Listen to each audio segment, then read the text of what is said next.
बड़े वित्तीय घोटाले के रूप में सामने आए इलेक्टोरल बॉन्ड मामले में मुख्य धारा का मीडिया अभी तक हजारों करोड़ के उस स्कैम की ओर से तोते जैसे आंख फिरा के बैठा है, जिसके जरिए काले धन से नेताओं को नियंत्रित करने वाले उद्यमी देश को लगभग 6600 करोड़ की अलग से चपत लगा चुके हैं। ये घोटाला सरकार की नजर में तो है, लेकिन वह इस पर चुप्पी साधे हुए है।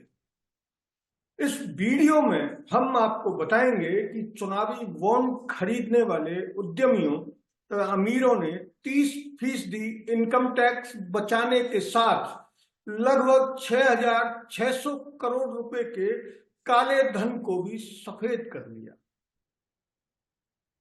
काले धन को सफेद करने की प्रक्रिया इलेक्टोरल बॉन्ड से जुड़ी हुई है, क्योंकि इलेक्टोरल बॉन्ड खरीदने पर आयकर की 100% छूट तो है ही, साथ ही उन्हें अपने खातों में उसकी एंट्री करने से भी छूट मिली हुई है।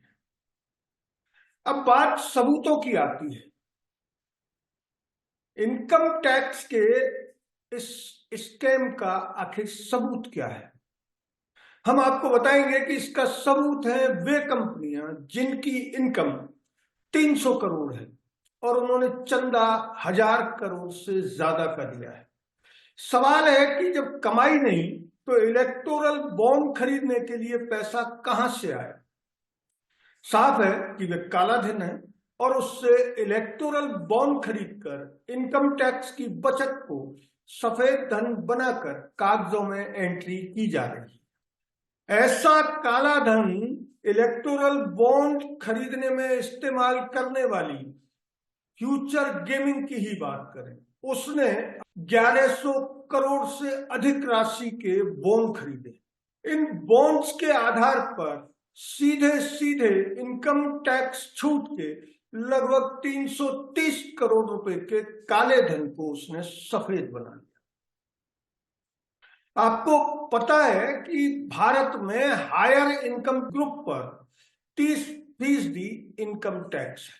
इलेक्टोरल बॉन्ड खरीदने वाली ऐसी कंपनियां भी हैं जिनका अपना कोई धंधा या मुनाफा नहीं है, फिर भी वे पार्टियों को चंदा दिए जा रहे हैं। ऐसे कई व्यक्ति भी हैं जो बड़ी कंपनियों के डायरेक्टर हैं, लेकिन वो निजी तौर पर यानी अपनी इनकम से करोड़ों रुपए के इलेक्टोरल बॉन्ड खरीद रहे हैं। ऐसी कंपनियां भी हैं जो ऐसे समय चंदा दे रही है जब उनके पास ना तो इतना पैसा है और ना ही उनकी इनकम खातों में दिख रही है। इसके बावजूद गोपनीय तरीके से इलेक्टोरल बॉन्ड खरीदने के लिए पैसा कहां से आया, ये विस्तृत जांच में ही पता लग पाएगा।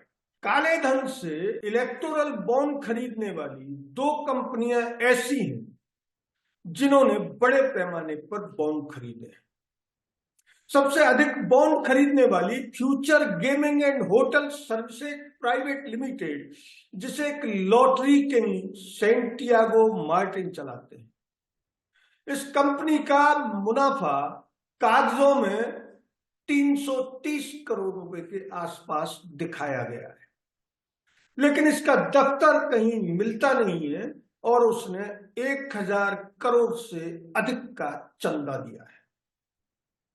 हालांकि जानी मानी कंपनी रिलायंस ने यह स्पष्ट कर दिया है कि उसका क्विक सर्विसेज से कोई सीधा नाता नहीं, लेकिन रिकॉर्ड बता रहा है कि रिलायंस ने स्वयं सीधे चंदा नहीं दिया, बल्कि एक छोटी सी निजी मालिकाने हक वाली कंपनी के मार्फत राजनीतिक दलों को कई 100 करोड़ का चंदा दिया है। उस कंपनी का नाम आमतौर पर लोग नहीं जानते और ना ही उसका कोई मुनाफा कागजों में दिखता है। इसके बावजूद कंपनी हजारों करोड़ का कारोबार करती है। कंपनी का कहना है कि उसे कोई मुनाफा नहीं होगा। ये बात गले से उतरने लायक नहीं है, क्योंकि फिर सवाल पैदा होता है कि जब उसे मुनाफा नहीं होता तो वो राजनीतिक दलों को चंदे में कई सौ करोड़ रुपए का फंड कैसे देती है। दिल्ली से छपने वाले इंडियन एक्सप्रेस ने अपनी एक एक्सक्लूसिव रिपोर्ट में कहा है कि सिर्फ वही कंपनियां नहीं, करीब 10 अन्य कंपनियों की बॉन्ड खरीदारी में भी यही पैटर्न दिखता है। रिपोर्ट में लिखा है कि आरपीजीएस की Haldia energy, DLF, pharma company hetero drugs, Welspun group, Divi's laboratories और बायोकॉन की किरण मजूमदार शाह ने बड़े पैमाने पर इलेक्टोरल बॉन्ड खरीदे। इलेक्टोरल बॉन्ड की चौथी सबसे बड़ी खरीदार हल्दिया एनर्जी पर सीबीआई ने 2020 में भ्रष्टाचार का मुकदमा दर्ज किया था। आरपीएसजी ग्रुप की कंपनियां हल्दिया एनर्जी ने 2019 से 2024 के बीच 377 करोड़ के बॉन्ड खरीदे हैं। मार्च 2020 में सीबीआई ने हल्दिया एनर्जी और अदानी वेदांता जिंदल स्टील बीआईएलटी समेत 24 कंपनियों के खिलाफ केस दर्ज किया। इन कंपनियों पर महानदी कोलफील्ड लिमिटेड को 100 करोड़ रुपए का नुकसान पहुंचाने का आरोप है। इसके अलावा शीर्ष बॉन्ड खरीदारों में शामिल डीएलएफ ने लगभग 130 करोड़ रुपए के बॉन्ड खरीदे। सीबीआई ने डीएलएफ ग्रुप की company new Gurgaon homes group developers के खिलाफ 1 नवंबर को 2017 में सुप्रीम कोर्ट के निर्देश के बाद केस दर्ज किया था। 25 जनवरी 2019 को सीबीआई ने कंपनी के गुड़गांव दफ्तर और कई ठिकानों पर छापेमारी की।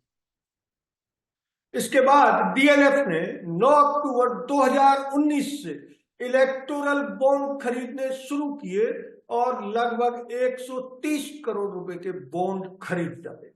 फार्मा कंपनी हेटेरो ड्रग्स भी सबसे ज्यादा बॉन्ड खरीदने वाली कंपनियों में शामिल है। इस कंपनी ने अपनी सहयोगी कंपनी हेटेरो लेब्स और हेटेरो बायोलैब्स के जरिए 60 करोड़ रुपए के बॉन्ड खरीदे। ये कंपनी 2021 से इनकम टैक्स डिपार्टमेंट की निगरानी में है। अक्टूबर 2021 में आयकर विभाग ने कंपनी पर छापेमारी की और 140 करोड़ रुपए से ज्यादा का नकद यानी कैश बरामद किया। उस वक्त विभाग ने दावा किया कि उसने कंपनी के 550 करोड़ रुपए की आय का पता लगाया, जिसका कोई हिसाब किताब नहीं। मजूमदार शॉ की कंपनी बायोकॉन ने 2023 में 55 करोड़ रुपए के बॉन्ड खरीदे। कंपनी पर 14 से 18 फरवरी तक इनकम टैक्स के छापे पड़े थे। बायोकॉन की किरण मजूमदार शॉ ने 6 करोड़ रुपए के इलेक्टोरल बॉन्ड खरीदे। जून 2022 में बायोकॉन की बायोलॉजिक्स एसोसिएट के vice president L Praveen Kumar को सीबीआई ने रिश्वतखोरी मामले में गिरफ्तार कर लिया। इस गिरफ्तारी के बाद ही किरण मजूमदार शॉ ने बड़े पैमाने पर इलेक्टोरल बॉन्ड खरीदे। इसी तरह वेलस्पन ग्रुप ने भी कई सहयोगी कंपनियों के साथ मिलकर 50 करोड़ रुपए के बॉन्ड खरीदे। इससे पहले जुलाई 2017 में आयकर विभाग ने ग्रुप के कुछ ठिकानों पर छापेमारी की थी। मजे की बात यह कि अनेक कंपनियों के डायरेक्टरों ने अपनी पर्सनल इनकम में से सैकड़ों करोड़ के बॉन्ड खरीदे। इनके नाम जानकर आप हैरान रह जाएंगे। इनमें से कई भारत के सबसे अधिक अमीरों में शुमार। ऐसे अमीरों में पहला नाम है कारपोरेट अफेयर मंत्रालय में पंजीकृत राजा कोलुमम रामाचंद्रन। उन्होंने साल 2023 में 25 करोड़ रुपए के इलेक्टोरल बॉन्ड अपनी निजी इनकम से खरीदे। केआर राजा के डायरेक्टर आइडेंटिफिकेशन नंबर यानी DIN के मुताबिक वे 21 कंपनियों में डायरेक्टर हैं। इनमें से 7 रिलायंस समूह की कंपनियां हैं। इसी तरह कारपोरेट अफेयर मंत्रालय में पंजीकृत लक्ष्मीदास बल्लभदास मर्चेंट ने भी 2023 में 25 करोड़ रुपए के इलेक्टोरल बॉन्ड अपनी निजी इनकम से खरीद डाले। वे 2 कंपनियों में पार्टनर और 18 कंपनियों में डायरेक्टर। इन 18 कंपनियों में से 8 ऐसी हैं जिनमें KR राजा और मर्चेंट दोनों एक साथ डायरेक्टर।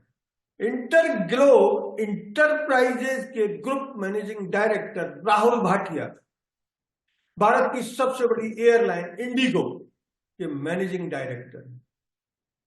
अप्रैल 2021 में राहुल भाटिया ने 20 करोड़ रुपए के इलेक्टोरल बॉन्ड खरीद डाले। भाटिया दुनिया के 400 सबसे अमीर लोगों में 396वें स्थान पर। भारत की सबसे बड़ी इलेक्ट्रिकल वायर और केबल्स बनाने वाली कंपनी पॉलीकॉब के चेयरमैन और managing director Inder T Jaisinghani ने 2023 में 14 करोड़ रुपए के इलेक्टोरल बॉन्ड अचानक खरीद डाले। 53,298 करोड़ रुपए की नेटवर्थ के साथ जयसिंघानी फोर्ब्स इंडिया की सबसे अमीरों की सूची में 2023 में 32वें नंबर पर थे। दिसंबर 2023 में पॉलीकैब इंडिया पर इनकम टैक्स विभाग ने रेड डाली थी। नामों की सूची में अजंता फार्मास्यूटिकल के joint managing director Rajesh Mannalal Agarwal ने 2022 में 7 और 2023 में 6 करोड़ रुपए के इलेक्टोरल बॉन्ड अपनी निजी इनकम से खरीद डाले। हरमेश राहुल जोशी और राहुल जगन्नाथ जोशी ने 2022 और 2023 में 5-5 करोड़ यानी कुल 10 करोड़ रुपए इलेक्टोरल बॉन्ड खरीदे। ये कंपनियां tax consultancy, real estate, transport, Ayurveda, printing, water supply से लेकर भवन निर्माण जैसे काम करती हैं। 10 करोड़ रुपए के इलेक्टोरल बॉन्ड अपनी निजी इनकम से खरीदने वाले राजू कुमार शर्मा और सौरभ गुप्ता जयपुर स्थित 5 कंपनियों में पार्टनर और 10 कंपनियों में डायरेक्टर। ये वो डेटा है जिसे इंडियन एक्सप्रेस ने अपनी एक एक्सक्लूसिव रिपोर्ट में छापा है। इनकम टैक्स डिपार्टमेंट के एक पूर्व अधिकारी ने बताया कि निजी इनकम से इलेक्टोरल बॉन्ड खरीदने वालों के साथ ही बिना इनकम के इलेक्टोरल बॉन्ड खरीदने वाले लोगों ने निश्चित तौर पर काले धन को सफेद किया है, क्योंकि जब उनके पास इनकम ही नहीं है तो पैसा लाए कहां से। पूरा गेम यह है कि राजनीतिक दलों को मोटा चंदा देकर काले धन का 30% हिस्सा 2017 से 2024 तक लगातार सफेद किया गया। इस काले धन की राशि लगभग 6,600 करोड़ है, जिसे इन कंपनियों ने बचा लिया, काले धन को सफेद कर लिया। 1,600 करोड़ में से काफी सारा पैसा काले धन का है। अब बात निजी हैसियत से, निजी इनकम से करोड़ों के बॉन्ड खरीदने वाले इन डायरेक्टर्स की इनकम शीट बताती है कि कई के पास इतनी इनकम ही नहीं है कि वे करोड़ों के बॉन्ड खरीद सके। उसके बावजूद उन्होंने करोड़ों के बॉन्ड खरीदे। तो इनकम टैक्स डिपार्टमेंट के पूर्व अफसर कहते हैं कि जो भी इनकम के बिना मोटा खर्च कर रहा है, निश्चित तौर पर वह काला धन है। अगर ये वीडियो आपको अच्छा लगा तो इसे लाइक करें, शेयर करें और हाँ, चैनल को सब्सक्राइब जरूर करें। धन्यवाद। जय हिंद।